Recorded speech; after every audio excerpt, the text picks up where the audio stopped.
안녕하세요. 반갑습니다. 여러분께 조금이라도 도움이 되고자 정보는 정확하게 설명은 쉽게 하는 것에 중점을 두고 영상을 제작하고 있는 실버라디오 지금이 청춘입니다. 여러분, 이런 생각해 보신 적 있으세요?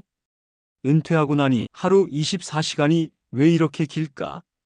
옛날엔 시간이 없어서 못했다고 했는데 정작 시간이 생기니 뭘 해야 할지 모르겠네. 만약 지금 이 말이 남의 이야기 같지 않다면 오늘 이야기 꼭 끝까지 들어보세요. 왜냐하면 지금부터 여러분의 노후 30년을 완전히 바꿔놓을 이야기를 시작하거든요. 자녀들 키울 때, 회사 다닐 때는 정말 바빴잖아요. 아침 7시에 일어나서 출근 준비, 지하철 타고, 회사 가서 회의하고, 점심 먹고, 또 일하고, 퇴근하면 저녁 8시. 집에 오면 쓰러져 자고, 주말에도 밀린 집안일, 아이들 학원 태워주고, 시장 보고, 정신없이 살았죠. 그때 우리 입버릇처럼 했던 말이 있어요. 아, 시간만 있으면 정말 하고 싶은 게 많은데, 은퇴하면 여행도 다니고, 취미 생활도 하고, 그런데 막상 그 시간이 왔을 때 많은 분들이 느끼는 건 자유가 아니었습니다. 72세 박영수 씨의 이야기를 들어볼까요? 40년 넘게 다니던 회사에서 퇴직하고 첫날 아침 그는 평소처럼 새벽 6시에 눈이 떠졌습니다. 일어나서 양복을 꺼내려다가 멈칫했죠. 아, 이제 안 입어도 되는구나. 그날 아침부터 저녁까지 뭘 했는지 기억이 안 난대요. TV만 하염없이 봤던 것 같고 리모컨을 들었다 놨다만 반복했다고 합니다. 실제로 우리나라 노인분들이 가장 많이 하는 여가 활동 1위가 TV 시청입니다. 통계를 보면 깜짝 놀랄 정도예요. 왜 TV일까요? 다른 취미가 없어서? 아닙니다. 더 근본적인 이유가 있습니다. 은퇴 후 많은 분들이 겪는 건 단순히 할 일이 없음이 아닙니다. 훨씬 더 무거운 감정이 찾아옵니다. 바로 나는 이제 쓸모없는 사람이 됐다는 생각입니다. 40년, 50년을 일하면서 우리는 직장에서의 역할로 자신을 정의해 왔어요. 나는 부장이야. 나는 선생님이야. 나는 기술자야. 나는 엄마야, 아빠야. 그런데 어느 날 갑자기 그 모든 타이틀이 사라지면 남는 건 뭘까요?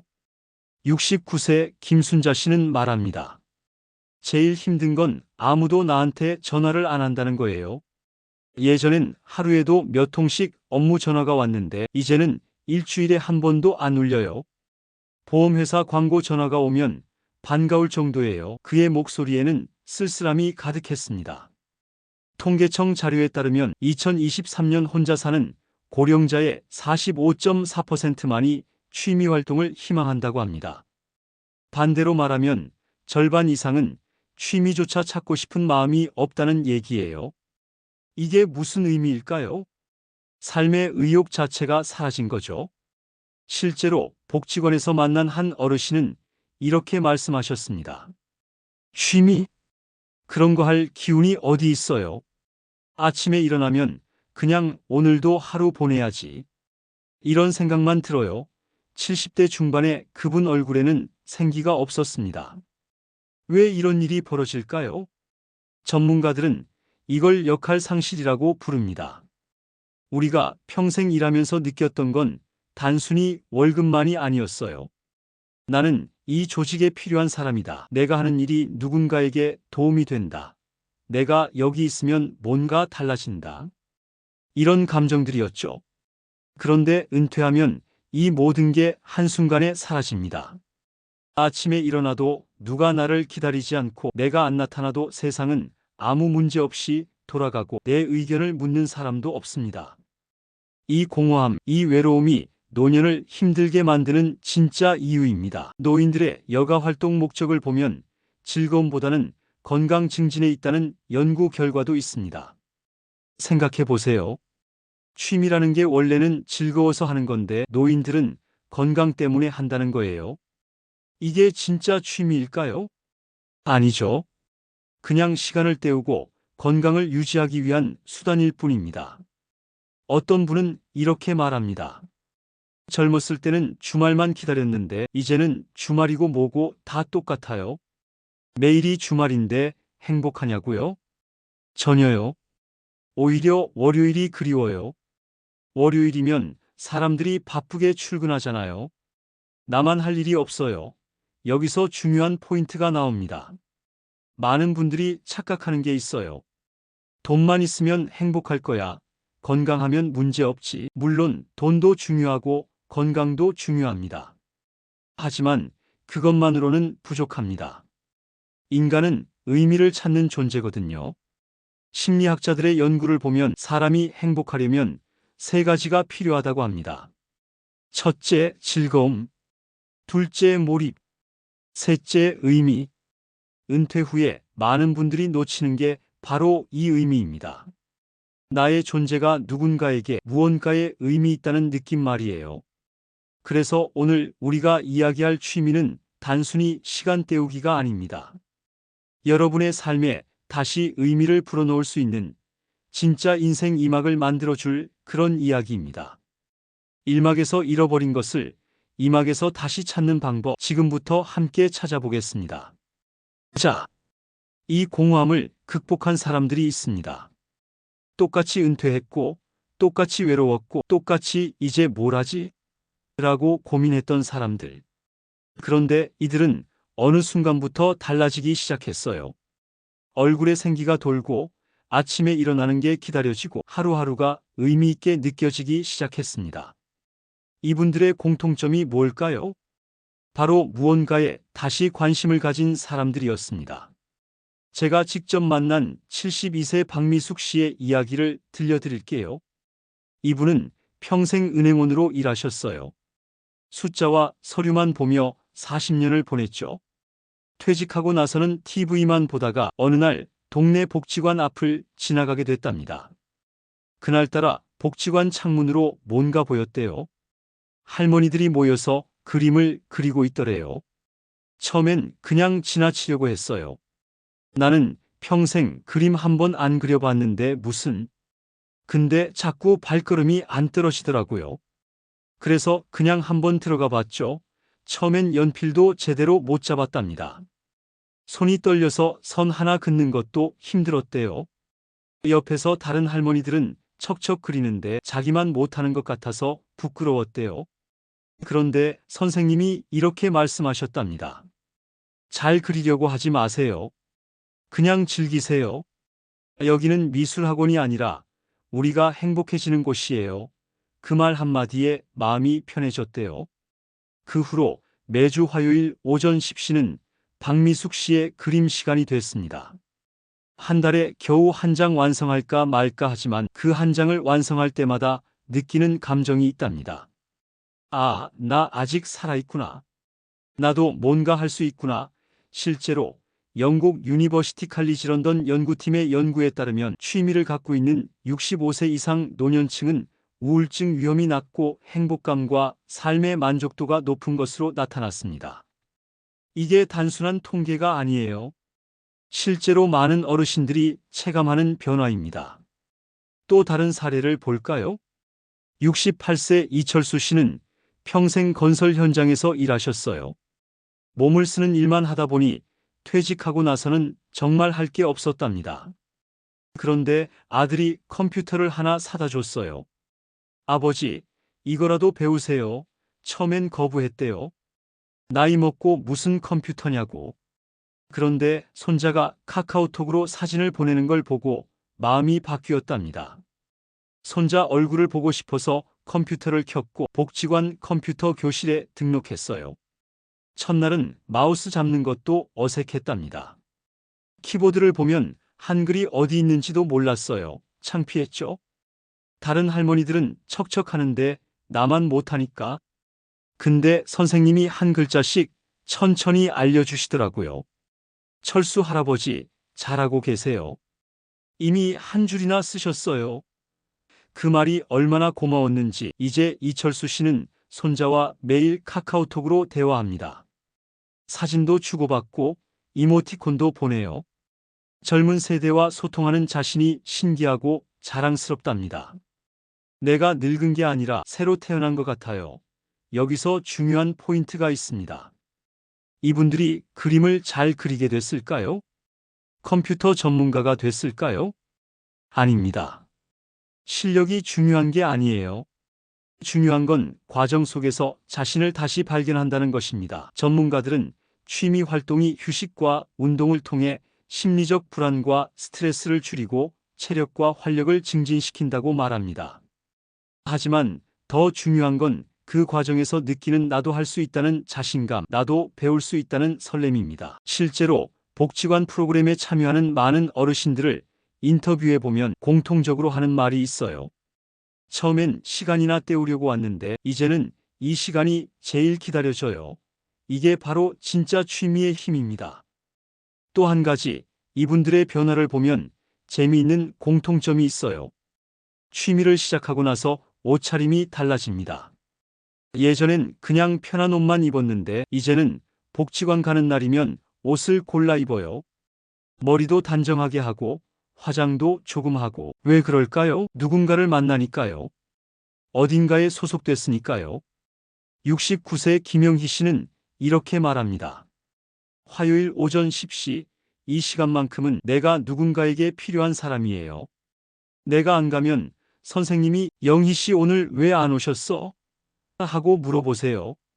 그 말 한마디가 나를 살게 해요. 여기서 핵심을 정리해 볼게요. 은퇴 후 필요한 건 단순히 시간 때우기가 아닙니다. 필요한 건 나를 다시 세우는 과정입니다. 그림이든 컴퓨터든 노래든 취미든 뭐든 상관없어요. 중요한 건 그 활동을 통해서 나는 아직 성장할 수 있는 사람이구나. 나도 새로운 걸 배울 수 있구나. 나도 누군가와 함께할 수 있구나를 느끼는 겁니다. 그래서 전문가들은 말합니다. 노년기에 가장 중요한 건 경제력도 건강도 아니다. 물론 둘 다 중요하지만 그것보다 더 중요한 건 관심이다. 무언가에 관심을 갖는 순간 삶은 다시 움직이기 시작한다고. 자, 여기서 중요한 질문 하나 드릴게요. 취미라고 다 같은 취미일까요?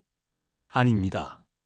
같은 시간을 쓰더라도 어떤 취미는 우리를 행복하게 만들지만 어떤 취미는 그저 시간만 때우게 만듭니다. 실제로 노인들이 향후 노후 생활에서 희망하는 활동으로 취미여가 활동이 37.7%로 가장 높게 나타났습니다. 그런데 문제는 막상 어떤 취미를 선택해야 할지 모른다는 거예요. 그래서 오늘은 진짜 좋은 취미의 조건을 알려드리겠습니다. 첫 번째 조건, 성취감이 느껴지는 활동이어야 합니다. TV 시청이 왜 진짜 취미가 될 수 없을까요? 보는 동안은 재미있지만 TV를 끄고 나면 남는 게 없기 때문입니다. 하지만 그림을 그리면 작품이 남습니다. 글을 쓰면 내 생각이 기록으로 남습니다. 요리를 하면 가족이 맛있게 먹는 모습이 남습니다. 75세 정순이 할머니는 1년 전부터 수필을 쓰기 시작했어요. 처음엔 한 문장 쓰는 것도 어려웠답니다. 뭘 쓰지? 내 인생에 뭐 특별한 게 있나? 그런데 선생님이 말씀하셨대요. 특별할 필요 없어요. 그냥 오늘 아침에 뭘 먹었는지, 창밖에 뭐가 보이는지 쓰세요. 그렇게 시작한 글쓰기가 이제는 일주일에 한 편씩 완성됩니다. 그리고 그 글을 복지관 게시판에 붙여요. 다른 할머니, 할아버지들이 순희 씨, 이번 글 정말 좋더라 하고 말해 주실 때 그 순간이 가장 행복하답니다. 내가 무언가를 만들었다. 내가 무언가를 이뤘다. 이 감정이 얼마나 소중한지 아시나요? 그런데 여기서 잠깐, 혹시 이런 생각 하셨나요? 나는 재능이 없는데, 나는 손재주가 없는데, 걱정 마세요. 취미는 잘하려고 하는 게 아닙니다. 과정을 즐기는 겁니다. 두 번째 조건, 배움이 있어야 합니다. 사람은 어느 나이에도 배울 수 있습니다. 아니, 배워야 합니다. 전문가들은 운동이나 새로운 활동을 통해 몸을 움직이면 우울과 불안 등 부정적 감정을 감소시킨다고 말합니다. 하지만 더 중요한 건 배우는 과정에서 느끼는 나도 아직 성장할 수 있다는 자신감입니다. 70세 최영수 씨는 작년에 우쿨렐레를 시작했어요. 평생 악기를 만져본 적 없는 분이었죠. 첫 수업 때 선생님이 도레미파솔라시도만 연주해 보세요 했는데 손가락이 말을 안 듣더래요. 창피하고 포기하고 싶었답니다. 그런데 3개월 후 그는 간단한 동요 한 곡을 연주할 수 있게 됐어요. 그리고 손자 생일날 생일 축하 노래를 우쿨렐레로 연주해 줬답니다. 손자가 할아버지 멋있다 고 했을 때 그 순간을 평생 잊을 수 없다고 해요. 나도 배울 수 있구나, 나도 할 수 있구나. 이 깨달음이 얼마나 큰 힘이 되는지. 3번째 조건, 누군가와 함께하는 활동이어야 합니다. 혼자서도 할 수 있는 취미가 있어요. 독서, 그림 그리기, 글쓰기. 이것도 좋습니다. 하지만 가능하면 누군가와 함께할 수 있는 취미를 추천합니다. 왜일까요?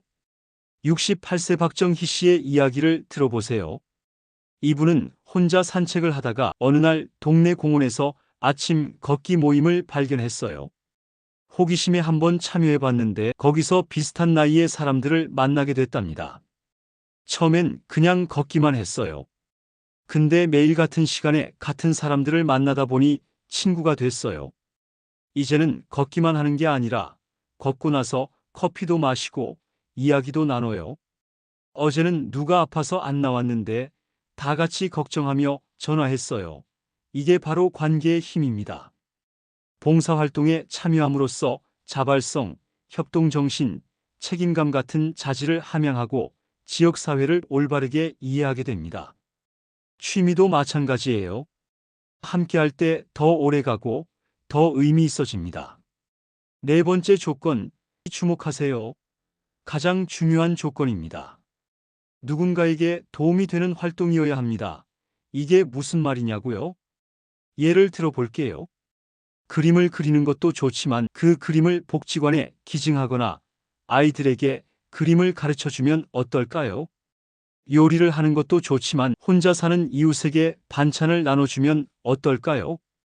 책을 읽는 것도 좋지만 어린이 도서관에서 동화책을 읽어주면 어떨까요? 77세 김철호 씨는 퇴직 전 목공 일을 했어요. 은퇴 후에도 집에서 가구를 만드는 게 취미였죠. 그런데 어느 날 동네 복지관에서 목공 봉사자를 찾는다는 공고를 봤어요. 부루 가정에 필요한 책상, 의자를 만드는 일이었습니다. 처음엔 그냥 시간이나 때우려고 갔어요. 근데 내가 만든 책상에서 아이가 공부하는 사진을 받았을 때 말로 표현할 수 없는 감정이었어요. 내가 아직 누군가에게 필요한 사람이구나. 내 기술이 아직 쓸모 있구나. 이게 바로 의미 있는 취미의 핵심입니다. 단순히 내가 즐거운 것을 넘어서 누군가에게 도움이 될 때 우리는 진짜 행복을 느낍니다. 봉사활동을 통해 자긍심 회복과 성취감을 경험하여 자기 성숙이 가능해지고 인생의 선배로서 풍부한 경험을 나눌 수 있습니다. 그래서 정리하면 진짜 좋은 취미는 이런 겁니다. 성취감이 느껴지는 활동, 배움이 있는 활동, 함께하는 활동, 누군가에게 도움이 되는 활동, 이 4가지 조건을 만족하는 취미, 그게 바로 돈이 아니라 의미로 이어지는 취미입니다. 그림이든 음악이든 봉사든 텃밭이든 형태는 중요하지 않아요. 중요한 건 그 활동이 나를 다시 세우는 과정이 되느냐 하는 겁니다.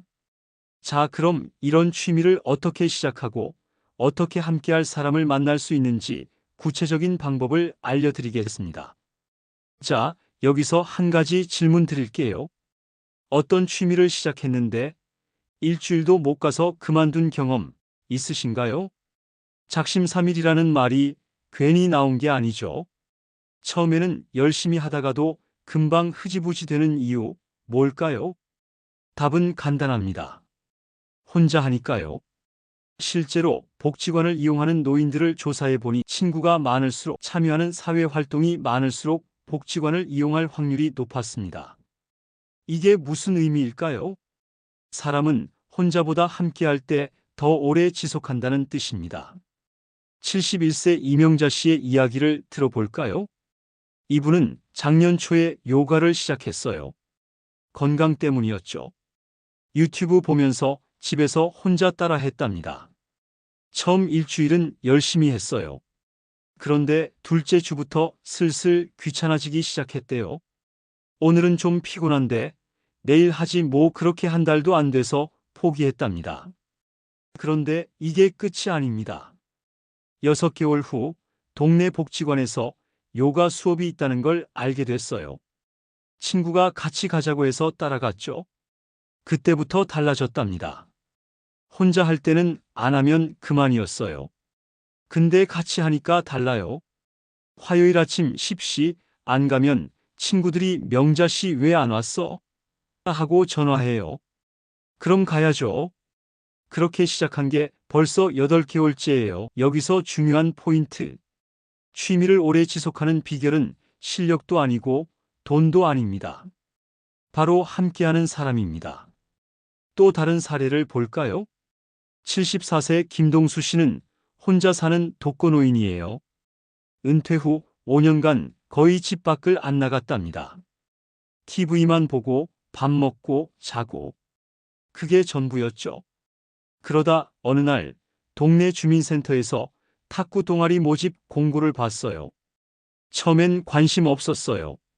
나는 운동도 못하고 사람 만나는 것도 싫고. 근데 옆집 할아버지가 자꾸 같이 가자고 하더라고요. 귀찮아서 한번 갔는데 그날이 김동수 씨의 인생을 바꿨습니다.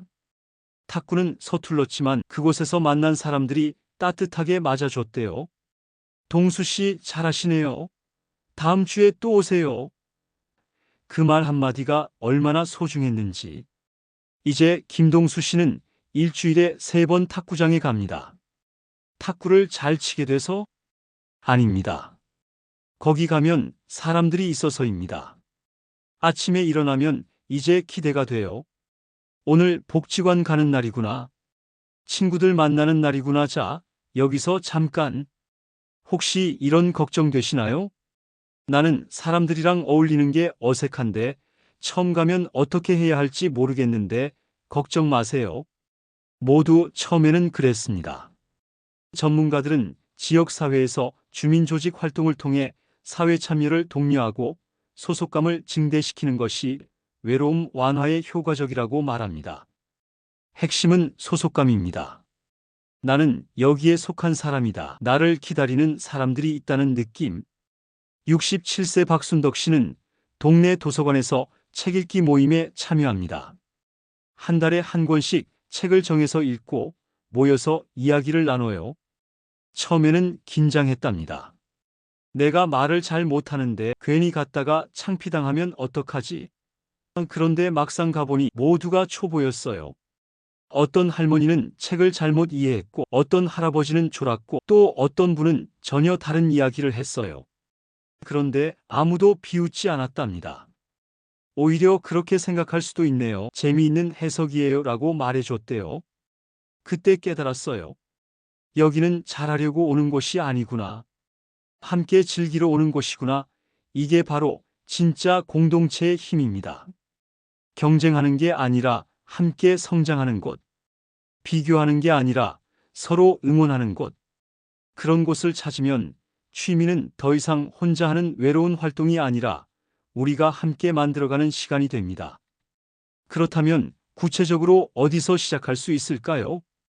가장 좋은 곳은 동네 복지관입니다. 전국 어디든 복지관이 있고 대부분 무료이거나 저렴한 비용으로 다양한 프로그램을 운영합니다. 그림, 노래, 춤, 요가, 탁구, 컴퓨터, 스마트폰 사용법. 정말 다양해요. 처음 가는 게 망설여지신다고요? 괜찮습니다.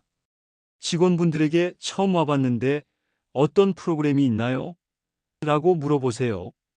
친절하게 안내해 주실 겁니다. 대부분 복지관은 체험도 가능해요. 한두 번 들어보고 결정할 수 있습니다.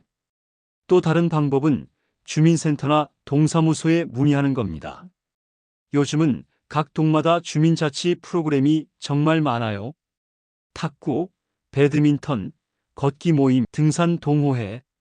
비용도 거의 안 들고 같은 동네 사람들이니까 더 친근하죠. 73세 정길순 씨는 말합니다. 복지관 가기 전에는 일주일에 전화 한 통 안 왔어요.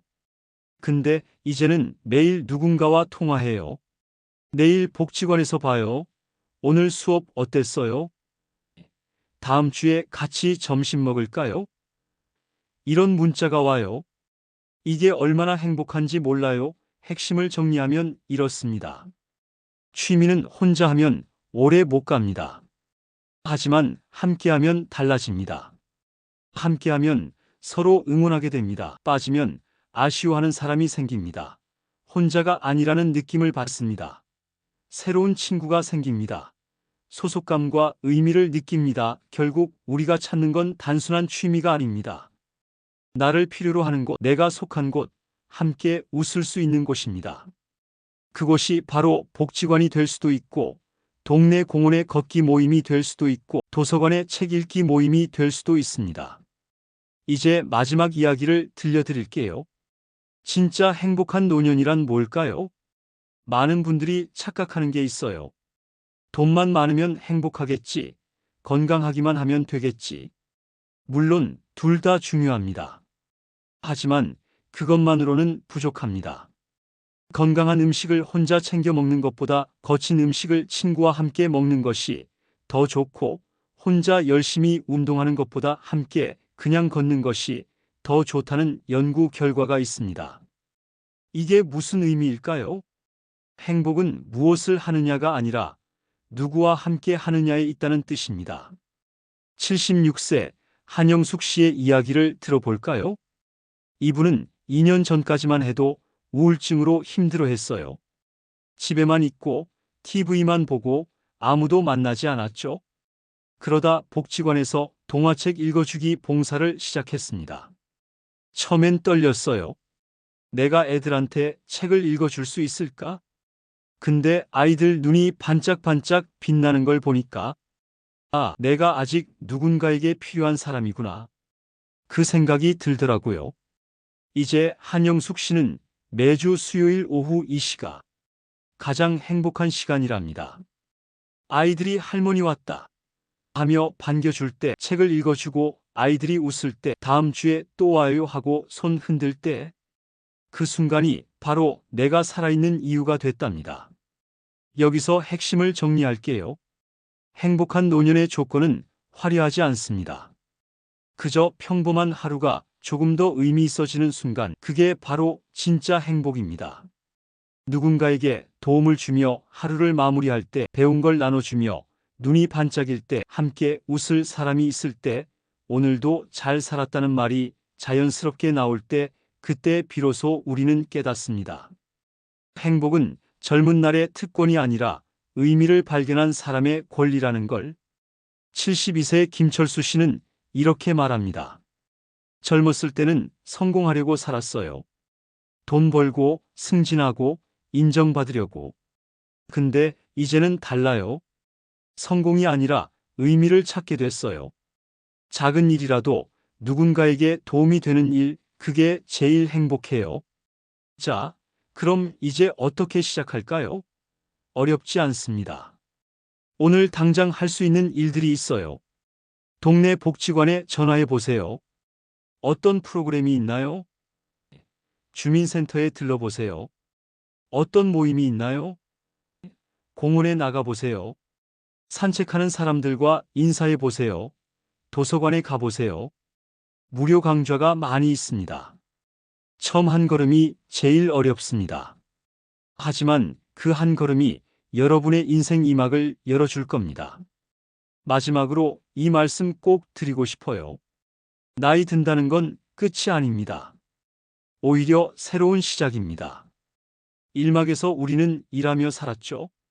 그런데 2막은 다릅니다. 2막은 의미를 찾으며 사는 시간입니다. 여러분, 아직 늦지 않았습니다. 오늘부터 시작하세요. 작은 관심 하나, 작은 첫걸음 하나가 여러분의 남은 인생을 완전히 바꿀 수 있습니다. 진짜 인생 2막은 돈이 아니라 의미를 찾는 시간입니다. 오늘 실포라디오 지금이 청춘 영상이 도움이 되셨다면 좋아요와 구독 부탁드립니다. 구독은 무료입니다. 주변 지인분께도 공유해 주세요. 여러분 모두 행복한 노년 보내시길 진심으로 바랍니다. 감사합니다.